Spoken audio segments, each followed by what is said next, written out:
Today on Wedding Feasts, pull up a chair because you have a front row seat as some terrific couples tie the knot and say, I do. But that's just the beginning.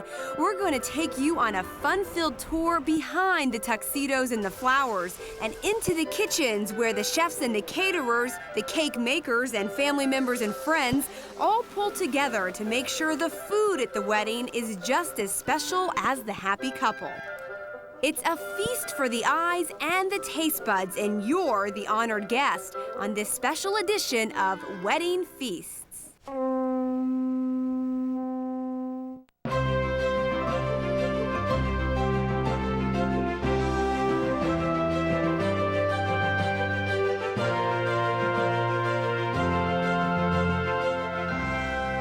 I'm Jill Cordes.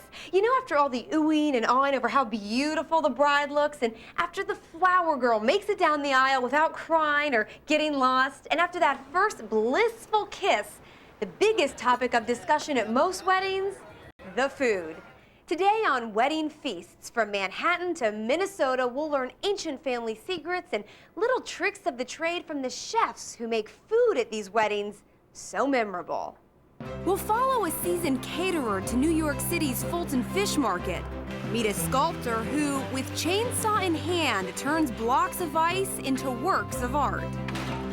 Hit the beach in Hawaii for a romantic wedding and dinner for two. Head out to Minnesota where the bride steps out from behind the stove long enough to say, I do. Attend a Greek family celebration where everyone cooks. And take you to a traditional Vietnamese wedding celebration. Okay, so is your mouth watering yet? Well, at the end of the show, we're gonna give you some of these recipes straight from the chefs, and we're gonna make your mouth water even more. That's because Jenny here at Willette Bakery in Minneapolis is gonna go through a cake tasting with me. These look fabulous, they look so good. And here's the really cool part. I live in Minneapolis and I'm getting married in a few months myself. So throughout the show, I'll be tasting the cakes, really a tough job, trying on wedding gowns, taking lots of notes to make sure my wedding is beautiful, delicious, and just as spectacular as the weddings you're about to see. I think I need a sneak preview. Oh, we're off to a good start.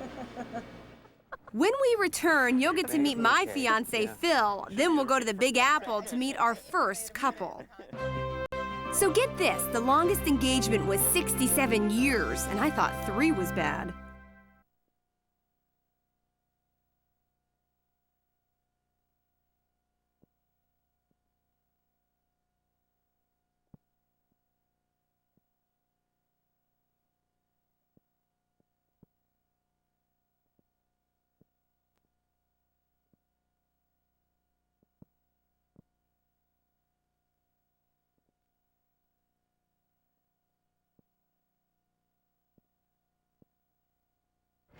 So, since I live here in Minneapolis where we're going to have my wedding, I thought I'd bring along my partner in crime, Phil. That would be me. Although I should say our wedding. You probably should, because I've been doing most of the work planning it.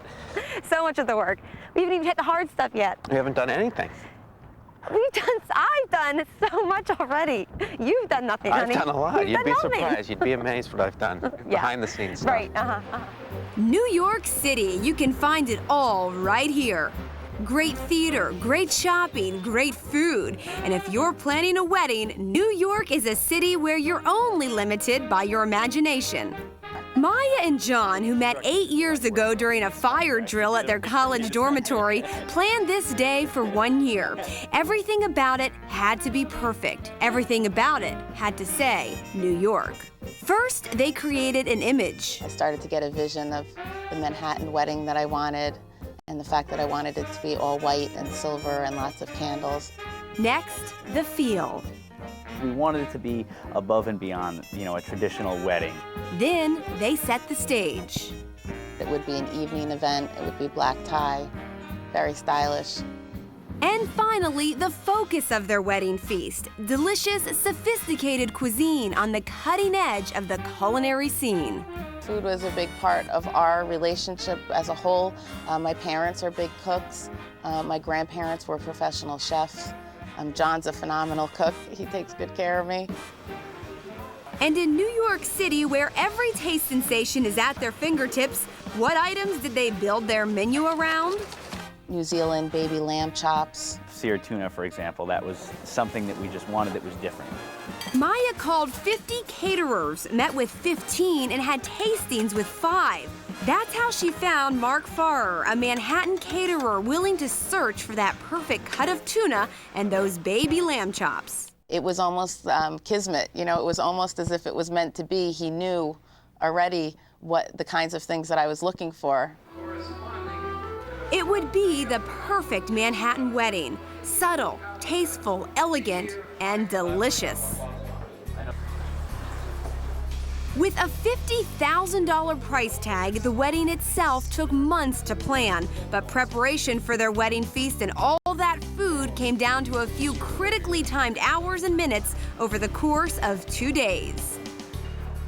The serious countdown began at 5 a.m. on Friday when Mark and his favorite sous chef, son Stefan, went to Fulton Fish Market in Manhattan's South Street Seaport. You like eating tuna fish? We're pretty much done now, so we did pretty well. Got a little more fish than I thought, and we're ready to get to work. A few hours later in Brooklyn, master cake maker Cheryl Kleinman and her staff start the wedding cake. The groom picked the inside, a sophisticated hazelnut cake with mocha buttercream filling. The bride picked the outside. Maya crossed her fingers, shut her eyes, and took a walk on the wild side. She trusted Cheryl's judgment and went with the color gray. Their predominant colors for their wedding are sort of gray, platinum, and white. So we decided it would be good to create a cake around their main color theme. Okay, so here's the ice. You just lift your arms under it. Working with fondant is no easy feat, but Cheryl made it look as simple as playing with Play-Doh. To accent her creation, tiny fondant pearls rolled in a shimmery coating imported from France and very New York.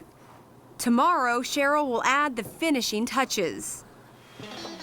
On the other side of Brooklyn, Joey O'Donohue is ready to tackle 300 pounds of another sort of cake, ice. I like my sculptures to function, and by making a box, I get 10 times more seafood in there. We make a direct case, and then we detail it like crystal, and put cubed feet on it, and the next thing you know, you got something really magnificent.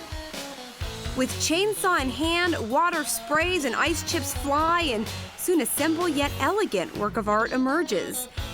It's Friday afternoon, and Joey's masterpiece will chill in the freezer until tomorrow. Back in Manhattan, prep work has begun. Chef Dennis and his staff prepare the salmon mousse, carve vegetables, form crab cakes, and marinate lamb late into the night. Balancing tastes and cultures is key. We have a bride who's from the Middle East, and we have a traditional New Englander. So the challenge is with any chef to try to bring foods together that seem not to fit. It's Saturday morning, and Mark and his team arrive at Studio 450, an 8,000 square foot penthouse chosen by Maya and John, overlooking the Manhattan skyline. Everything's been prepped, and we're going up to the studio. So basically, we're kind of the first wave. The final food preparation begins. Like an opening night on Broadway, timing is key. Over the course of the next 4 hours, Studio 450 is transformed into a fairy tale setting for Maya and John's Manhattan dream. The ice sculpture is set up, and that dove gray cake finished to perfection. And as for that big moment, well... How does it compare with saying I do? I'm a little bit more excited for the lamb chops.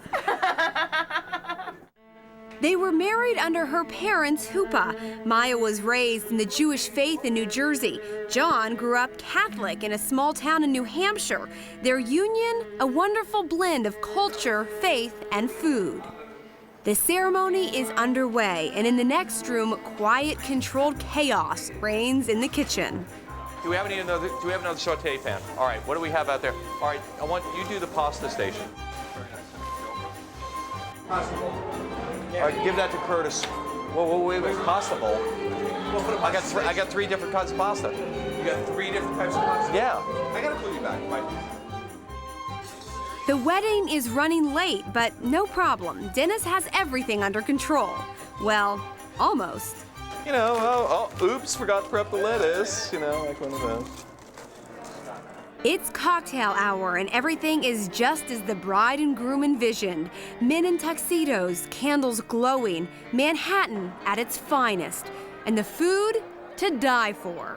Crab cake, smoked salmon roulades, zucchini with wild mushrooms and pine nut quiche, dim sum, and of course, those baby back lamb chops, served up by the chef himself. As the wedding guests on the roof take in the Manhattan skyline and enjoy a little sensory overload, the catering staff is downstairs busy at work. Tables are moved and chairs put in place. Dinner is served, and it's the hottest ticket in town. The carving station featured tenderloin of beef on rosemary toast, boneless duck breast with raspberry demi-glaze, and John's favorite, that herb-encrusted seared tuna with wasabi mayonnaise and ginger confit. The chef's pasta bar offered fusilli served with sauces of wild mushrooms, pesto, and vodka.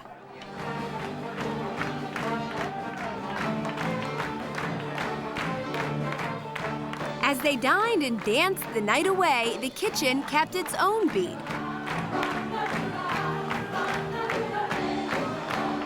All those dreams, all that planning, and all that hard work had paid off. It was a Manhattan wedding to remember.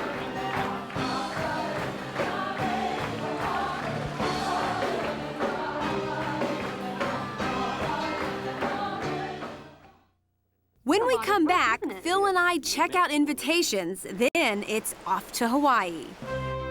According to English folklore, the unluckiest day to marry is Saturday. I think we're in trouble.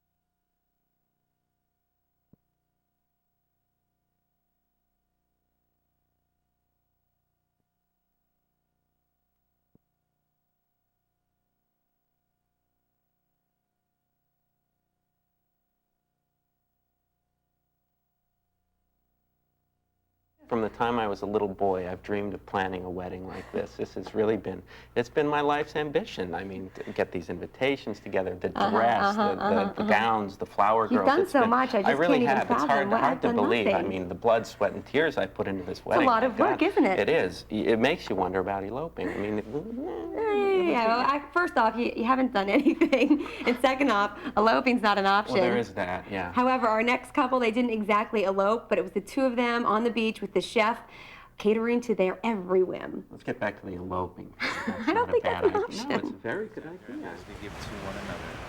Minutes after Leslie and Alex were married on a bluff overlooking a beach in Maui, they made a wish and released a cloud of doves into the Hawaiian sunset, like the many wishes for their future. It was just one of the many special touches in a romantic beach ceremony and scrumptious tropical wedding feast for two. We're going to have the honor of serving you your first meal as man and wife. Just Maui'd? Well, for many couples with wedding bells in their future, a trip here is a dream come true. For Alex and Leslie, tropical islands stretching over the deep blue Pacific was etched in sand. We sat down after we got engaged, we talked about it, and we just wanted to get away to a romantic island to get married and then go back and have a party. We just picked Hawaii. We didn't really discuss any other place. They may be romantics, but they aren't dreamers. They traveled more than 3,000 miles from New Jersey to Maui to marry in paradise with the Pacific Ocean as a witness. It turned out to be a no-fuss, no-muss wedding plan because they put themselves in the hands of professionals. That proved to be a great decision because Alex and Leslie may be each other's soulmates, but when they were first introduced to caterers Sherry and Yorman Williams, they found their food mates. The caterers came here to Hawaii 6 years ago and fell in love with the place, so much so they just didn't want to leave. So they found their niche, cooking magical wedding dinners right here on the beach for couples who want it all. By the time we see people, they are ready to totally unwind. So we get them for dinner. It just makes you feel so good because you are such a part of something that they're going to remember for the rest of their lives. Most couples plan their menus right down to the mince, but with the bounty these tropical islands offered, Alex and Leslie took another route.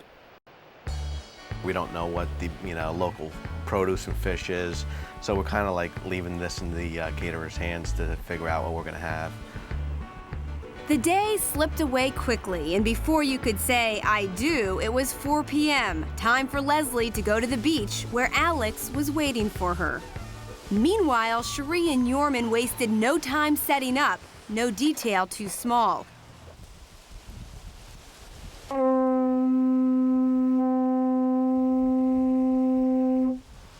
They would share their experience with loved ones when they got back to New Jersey, but for today, it was just the two of them, married by the sea. A wedding serenaded with the roar of surf and decorated with palm trees and a circle of tropical blossoms. After the ceremony, as the sun was setting, it was time to sit by tiki torchlight and dine. The meal Yorman prepared started with California quesadillas. To start the quesadillas. Now quesadilla, we call it the California quesadilla. And inside the quesadilla, it has brie and roasted red peppers. Next, spicy Cajun scallops. I'll just coat them a little bit, and then I'll put them in the oil and let them fry a little in the oil, and then I'll add a little bit of the sauce that I use, which is a Thai chili sauce. Alex and Leslie enjoyed every single bite. The scallops are awesome. Cajun style, anything we love. The quesadillas. How'd you describe them, babe? I like the way you describe them. Well, I could taste the tropical fruit in them. I think there's like some star fruit or some mango or something in there. Yeah. Tastes very... Cheese just melts all in there. It's so good. After the appetizers came salads that left no doubt you were in Hawaii. The Waldorf salad, prepared with bananas, papayas, and pineapple, all locally grown, was topped with a coconut citrus dressing. The companion salad, island shrimp, kula greens, and sweet Maui onions served with a light raspberry vinaigrette. For you and our Chef Cherie for you. We must tell you that those scallops were awesome. Then came not one, but two main courses. We said this was a feast. Filet mignon flamed in brandy and served with a cream-based sauce. And a paka paka, a pink snapper fish native to the waters around the island. Wow, that looks great. This is another tropical fruit salsa. Not quite as spicy as the one that you had before, but still, it's very good. Full yet? Well, don't even think about it, because this wedding feast comes complete with not one, but two desserts. First, chocolate crepes topped with chambord, a raspberry-flavored liqueur. And if you thought dessert number one was spectacular, how about a little pineapples Foster? So this is for your pineapples Foster. So we'll just do a pineapple spread here and a little rum. It was a meal filled with romance and adventure, and just the right start for their new life together. Okay, and how was everything? Excellent. It was our first meal together, so that in itself is going to be memorable, and this is just icing on the cake. It was excellent. Absolutely. Stay tuned, because next I get to go to that cake tasting, and we head up north for some good old-fashioned Midwestern fare. The most expensive slice of cake, nearly $30,000. I don't think so.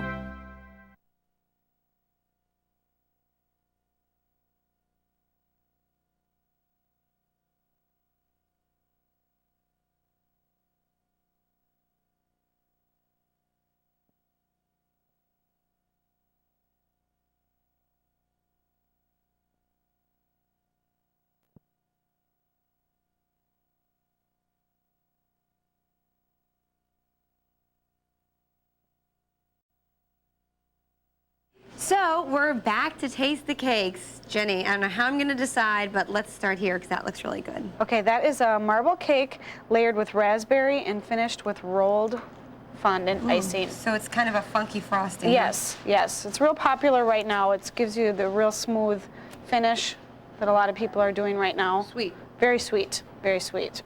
Like it. Don't know yet though. What about this one? That is pound cake layered with brandied apricot and a rich buttercream icing. More traditional option. That is marble cake with rich buttercream icing. I'm getting kind of full. I bet you are. Okay, I think it'd be that one, that one, that one, that one so far. Okay. Oh, I don't know how I'm ever going to decide. I'll just have to keep eating. Yes, that's the best way to do it. Minneapolis, Minnesota may be a big, bustling city, but its heart is pure and simple, like the people who live here. People like Melinda and Dave, who would just as soon engage in a hotly contested game of cribbage than do anything else. Competition, baby. Control. Shut up. And It's all about control. And it's that Midwestern spirit and work ethic that played a key role in planning the couple's wedding. Dave's an organic root farmer who just happens to sell produce to Ariga, the restaurant Melinda owns along with partners Scott and Doug. So when it came to their wedding feast, there was no doubt about it. Melinda wanted to be involved in the preparation. It had to be food from the land, all very reflective of the Midwest. Among other things, game was an important item on the menu. So I understand you're having elk, Rocky Mountain elk as the main entree, and a lot of meat. A lot of meat. A lot of game, actually. We're making quails, and we made a bunch of homemade hams, and the elk, and just traditional classic scalloped potatoes, lump crab risotto cakes, you know, kind of not exactly peasant-y, but pretty down-to-earth type things. Melinda worked closely with her partners, even on her wedding day, and came up with the perfect menu. The hams were cured with Doug's own recipe. It was brined in sugar and salt in liquid for 4 days. And then what we do is take it out of that, hit it with coarse French sea salt, lots of cracked pepper, and then hang it for about 2 days. Next came the smoking process. Basically, they're just cedar chips that you can buy at a pet store. It's a pure 100% cedar, no preservatives or additives. We're just bombarding the piece of meat or fish with smoke. So more than anything, we're imparting the smoked flavor to it. So the hams will still need to get baked for a couple hours. Also on the menu, stuffed quail.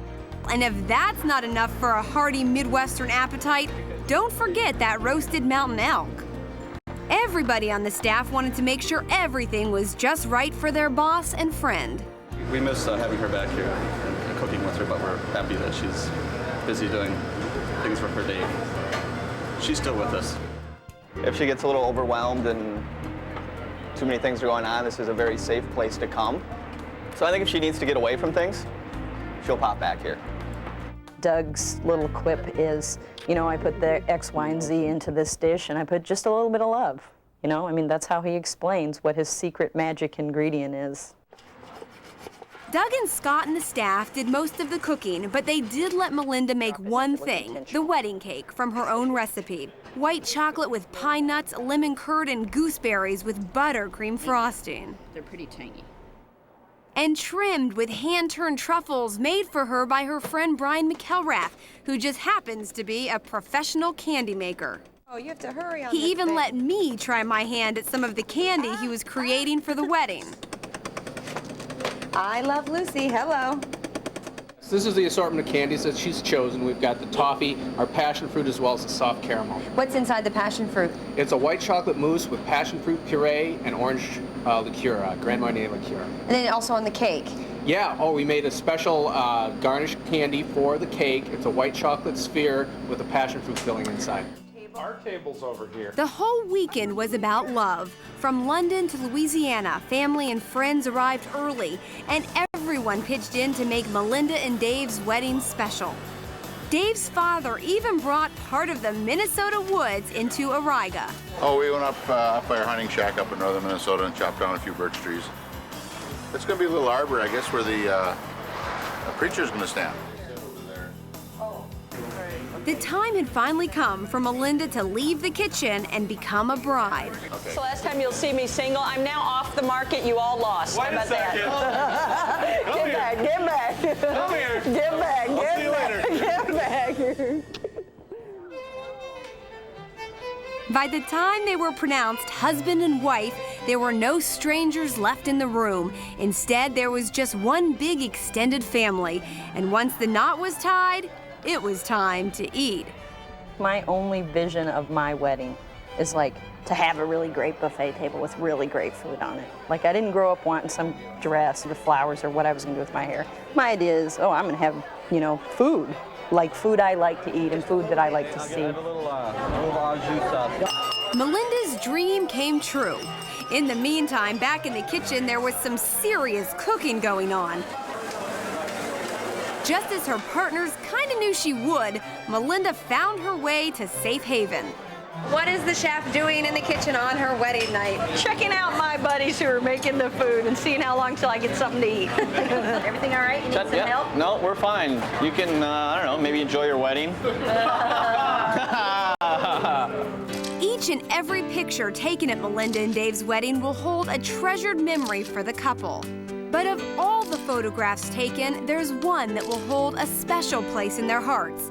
It's the one that shows that extra pinch of love.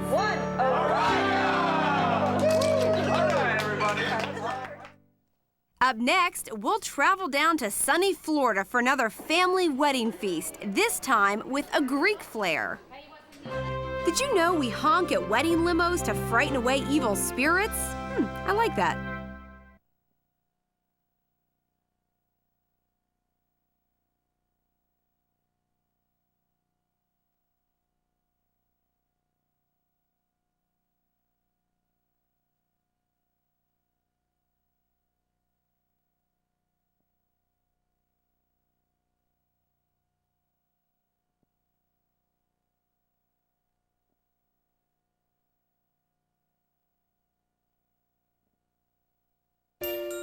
Like many little girls, Stammy dreamed of that magical day when she would be the bride, her handsome groom at her side, friends and family gathered in love and celebration.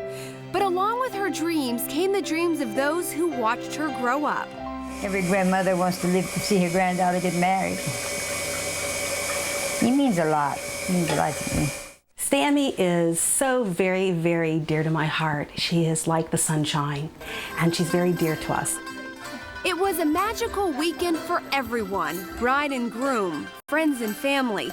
They all came to Daytona Beach to witness this happy union with lots of love and laughter and food. Both Rick and Stammy's roots are solidly Mediterranean. His family, a rich blend of Italian and Spanish. Stammy's family, Greek. When you put them together, food is always going to be a big part of any celebration. And when a little girl comes from a big, close-knit Greek family, one way everyone has to show their love is by cooking some of that food. To kick off their joyous celebration, Stammy's family got busy chopping and stuffing and baking. They welcomed everyone into town Thursday night with a traditional Greek dinner. Her cousins, Sam and Aaron, offered their home for the gathering. Tonight, we wanted it to be Greek because we thought that, you know, we know how to do it, and everybody would enjoy it. Armed with recipes passed down through generations, they prepared more than 24 different dishes. Starting with dolmadas, those yummy grape leaves stuffed with rice and meat and made especially for Stammy by her yaya, which is Greek for grandmother. Then you turn it over like this and roll it. The mere thought of having this meal catered by an outsider never occurred to anyone. It really touches us both very deeply, and it shows that that they really love us a lot, and we appreciate it a lot. Because it takes a lot of work. I mean, these dishes aren't exactly pop them in the oven or pop them in the microwave for 3 minutes and they're done. There's a lot of preparation, a lot of rolling, and just a lot of love that has to go into this, and it makes a difference. It really does. lemon juice can fall into Every cook had a specialty, like tender, mouth-watering Greek lamb made by Stammy's cousin Sylvia. We all have our fortes. The lamb happens to be one of mine, so I've heard. Any good cook puts their heart and soul into everything that they do, and I certainly try to do that when I cook. And over at their deli, Sylvia's husband George made his famous Greek salad. I just do what I'm told. No, I enjoy doing it. This is what I usually do for the family dinners. But even though George made an important contribution, he knew who the top chefs in the family really were. I think the women are better Greek cooks. Stammy's mom, Irene, pitched in with many of the dishes, including several kinds of traditional Greek cookies. When it's on a happy occasion, like for my daughter's wedding, our emphasis is always on the family and food. Stammy's Aunt Nina organized the whole dinner and prepared pasticcio, or Greek lasagna, made from layers of noodles, 2 kinds of cheese, and a rich tomato meat mixture with just a hint of cinnamon and oregano, and coated with a thick bechamel sauce. This is the cream sauce that tops off the pasticcio. They all made dishes they were known for within the family, stars among the constellations of their home cooking. Everyone worked with love, knowing food was just a part of what they were creating. I think cooking actually brings a family together. We learn from our grandmothers and our aunts who learned from their grandmothers and their grandmothers before them. So you have a lot of history and a lot of tradition. And I think that's very important. And when they pass those recipes along to their relatives, then it really is eternal. Stammy's special request was that Yaya made her almond cookies a treasured family recipe. The almond cooking came from the island of Simi, where I was born. Now, this is my grandmother's way. She always made the sign of the cross whenever she did anything, whether it was bread or cookies or anything. And I asked why. She says, so God can bless it. Eat it in good health. That's what she always says. So I do the same thing. The whole family's crazy about it. I think I made 1,000 of them for the family alone. And 1,000 more to follow. Eating all this wonderful food was almost an afterthought for this family. The real joy here came in the preparation. And for Stammy's family, the love for cooking and baking these traditional Greek foods for wedding feasts and other family celebrations is instilled in every child. You have to picture it now. We're little children sitting at a counter with a big bowl of cookie dough in front of us, and we take our little cookie dough in front of us and we roll it out, and everyone sings Meta diocheraikia, plano kuluraikia, kuluraikia, kuluraikia. Plano kuluraikia, meta diocheraikia, kuluraikia, kuluraikia. Ofono sasasi, si sostini, kairi, si kurulakia, kurulakia. That's all.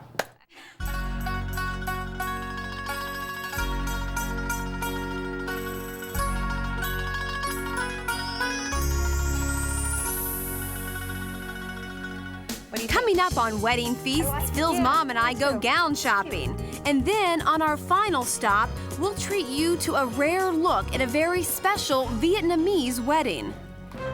The oldest bride, 102. Her groom, 83. Is that robbing the cradle?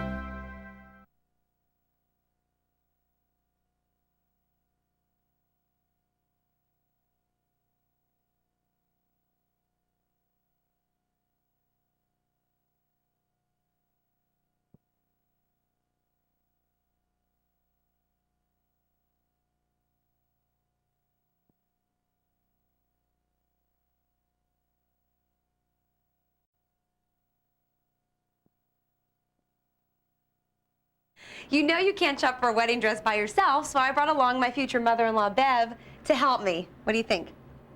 I like it. Yeah, I do too. It's cute.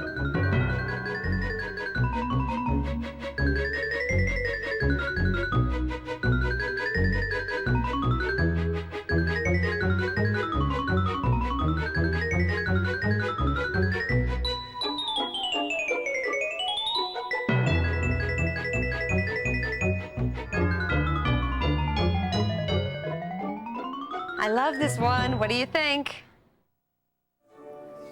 On the day Kim and Ken wed in San Jose, California, the time-honored traditional ceremonies and food they chose did so much more than unite them in marriage.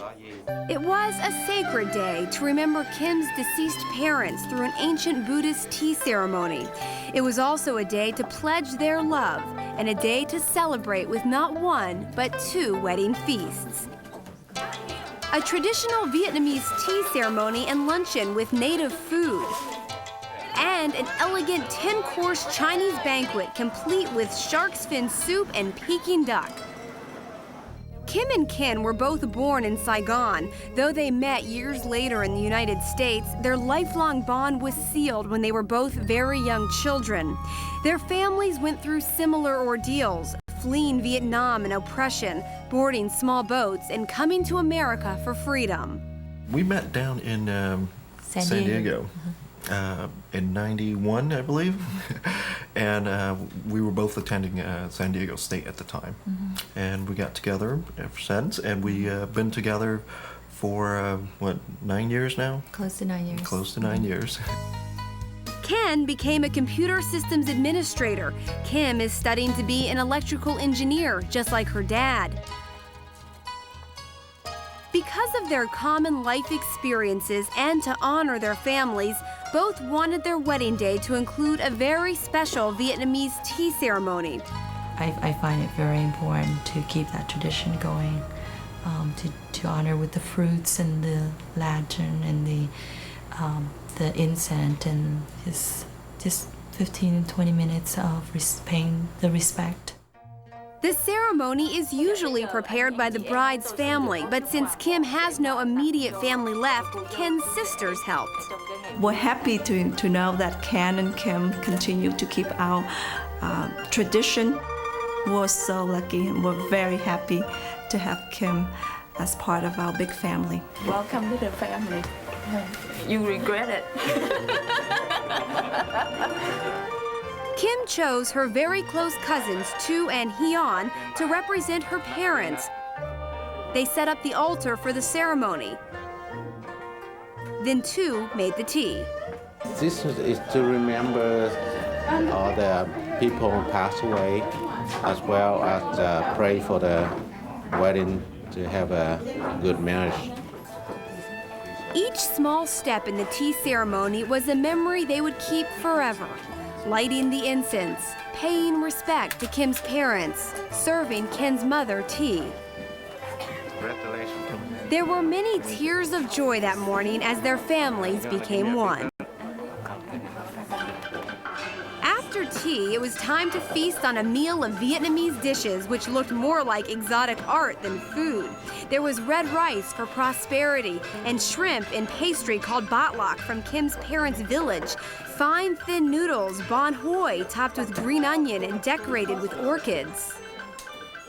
Each dish reflective of their culinary heritage. Even the pastry showed the French influence on Vietnam. Delicate cream puffs called choux à la crème, filled with custard and topped with sugar flowers. Later that afternoon, Kim and Ken were wed. After the ceremony, Kim had a special treat for her guests. I chose to release the doves, which is so romantic. This is a little detail, but it's a beautiful touch. The reception was at Ming's, a gourmet Chinese restaurant in Palo Alto. Owner Vicky Ching caters to many Vietnamese couples for their wedding feast. People all over the Asia basically have, to a certain extent, adopted Chinese culture, so they are familiar with our food. There were 10 wonderful courses to dine on, and one man at the helm working hard in the kitchen with an army of chefs under him, Chef Lam Chu. Lam Chu is from Hong Kong. When he came over to the United States, he already had experience for over 10 years. And then he just rose steadily up.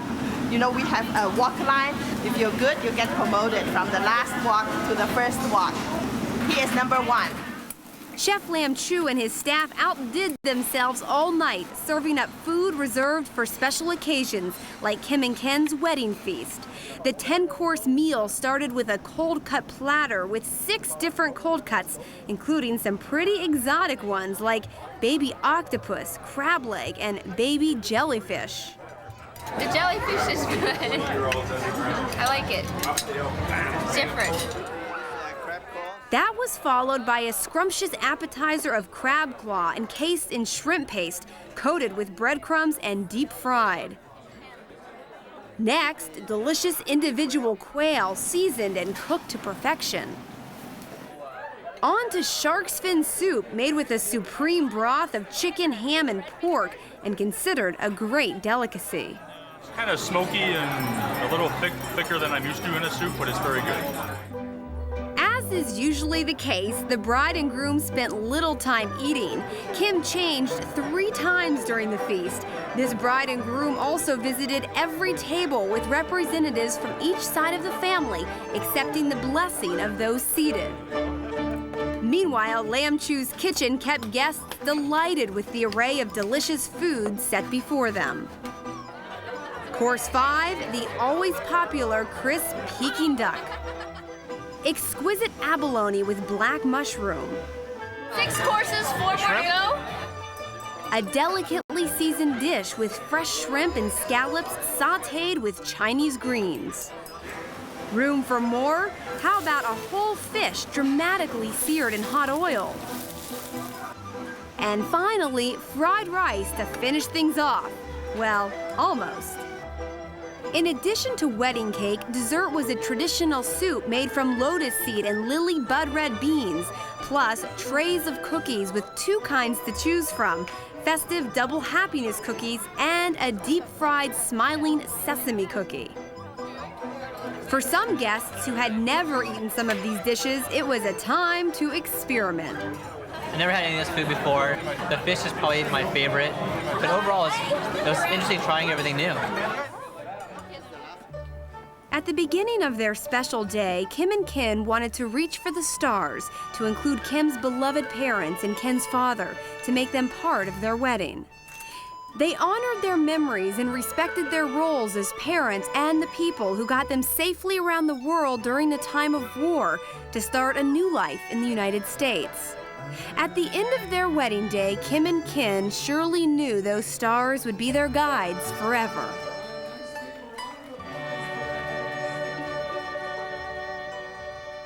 Whether you're one of the invited guests or planning a wedding of your own like me, we hope you've enjoyed our culinary trip down the aisle on wedding feasts.